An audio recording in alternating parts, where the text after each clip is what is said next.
school is not quite deserted. A solitary child neglected by his friends is left there still. Scrooge said that he knew it and he sobbed. They left the high road by a well-remembered brick lane and soon approached a mansion of dull red brick, for the spacious offices were little used. Their walls were damp and mossy, their windows broken, and their gates decayed. Entering the dreary hall and glancing through the open door, a lonely boy sat reading near a feeble fire, and Scrooge sat down upon a form and wept to see his poor forgotten self as he had used to be. The spirit touched him on the arm and pointed to his younger self intent upon his reading. But suddenly, a man in foreign garments, wonderfully real and distinct to look at, stood outside the window with an axe stuck in his belt and leading by the bridle an ass laden with wood. Why, it's Ali Baba! Scrooge exclaimed in ecstasy. It's dear old honest Ali Baba. Yes, I know. One Christmas time, when yonder solitary child was left here all alone, he did come. And for the first time, just like that. Poor boy! To hear Scrooge expending all the earnestness of his nature upon such subjects in a most extraordinary voice between laughing and crying, and to see his heightened and excited face, would have been a surprise to his business friends in the city indeed. Then, with a rapidity of transition very foreign to his usual character, he said in pity for his former self, Poor boy. and cried again. I wish. Scrooge muttered, putting his hand in his pocket and looking about him after drying his eyes with his cuff.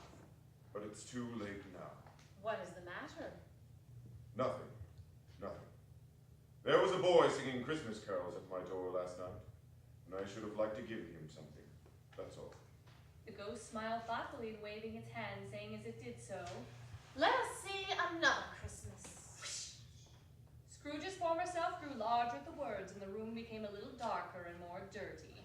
He was not reading now, but walking up and down despairingly. Scrooge looked at the ghost with a mournful shaking of his head, glancing anxiously towards the door. It opened, and a little girl came darting in, and putting her arms around his neck, often kissing him, addressed him as her. Dear brother, I have come to take you home, dear brother, said the child, clapping her tiny hands and bending down to laugh. To bring you home. Home, little fan, returned the boy. Yes, home for good and all, home forever and ever. Father is so much kinder than he used to be that home is like heaven. He spoke to me so gently one dear night when I was going to bed that I was not afraid to ask him once more if he might come home. And he said, yes, you should. And sent me in a coach to bring you. And you're to be a man, said the child, opening her eyes. and I'm never to come back here. But first, we're to be together all the Christmas long and have the merriest time in the world. you're quite a woman, little fan. Exclaimed the boy. She clapped her hands and laughed, and tried to touch his head, but being too little, laughed again. And stood on tiptoe to embrace him. Then she began to drag him in her childish eagerness towards the door, and he, nothing loth to go, accompanied her. Always a delicate creature, whom a breath might have withered. Said the ghost. But she had a large heart. So she had. You're right. I will not gainsay it, spirit. God forbid. She died a woman and had, as I think, children. One child. True. Your nephew. Scrooge seemed uneasy in his mind, answered briefly. Yes. Although they had but that moment left the school behind them, they were now in the busy thoroughfares of the city. Whoosh! The ghost stopped at a certain warehouse door and asked Scrooge if he knew it. Know it? Was I apprenticed here? They went in, at sight of an old gentleman in a Welsh wig, sitting behind such a high desk that if he had been 2 inches taller, he must have knocked his head against the ceiling. Scrooge cried in great excitement. Why, it's old Fezziwig. Oh, bless his heart. It's Fezziwig alive again. Old Fezziwig laid down his pen and looked up at the clock, which pointed to the hour of 7. He rubbed his hands, adjusted his capacious waistcoat, laughed all over himself from his shoes to his organ of benevolence, and called out in a comfortable, rich, fat, jovial voice, Yo there, Ebenezer! Dick! Scrooge's former self, now grown a young man, came briskly in, followed by his fellow apprentice. Dick Wilkins to be sure. Said Scrooge to the ghost. Bless me, yes. There he is. He was very attached to me. Was Dick. Poor Dick. Dear, dear. Yoo-hoo, my boys! No more work tonight. Christmas Eve, Dick. Christmas, Ebenezer. Let's have the shutters up. Cried old Fezziwig with a sharp clap of his hands. Before a man could say Jack Robinson. You wouldn't believe how those two fellows had it. They'd charged into the street with the shutters. 1, 2, 3 had him in pin up 7, 8, 9 came back before you could have gotten to 12, panting like racehorses. Hilly-ho! Cried old Fezziwig, skipping down from the high desk with wonderful agility. Clear away, my lads, and let's have lots of room here. Hilly-ho, Dick. Trip, Ebenezer, clear away. Every movable was packed up as if it were dismissed from public life forevermore. The floor was swept and watered, the lamps were trimmed, fuel was heaped upon the fire, and the warehouse was as snug and warm and bright a ballroom as you would expect to see upon a winter's night. Well, in came a fiddler with a music book and went up to the lofty desk and made an orchestra of it. In came Mrs. Fezziwig, one vast, substantial smile.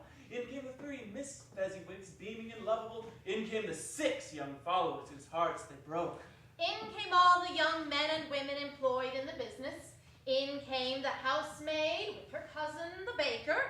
In came the cook with her brother's particular friend, the milkman. In they all came, one after another, some shyly, some boldly, some gracefully, and some awkwardly, some pushing, some pulling, and they all came anyhow and everyhow. Away they all went, 20 couple at once, hands half down and back again the other way, down the middle and up again, round and round in various stages of affectionate grouping.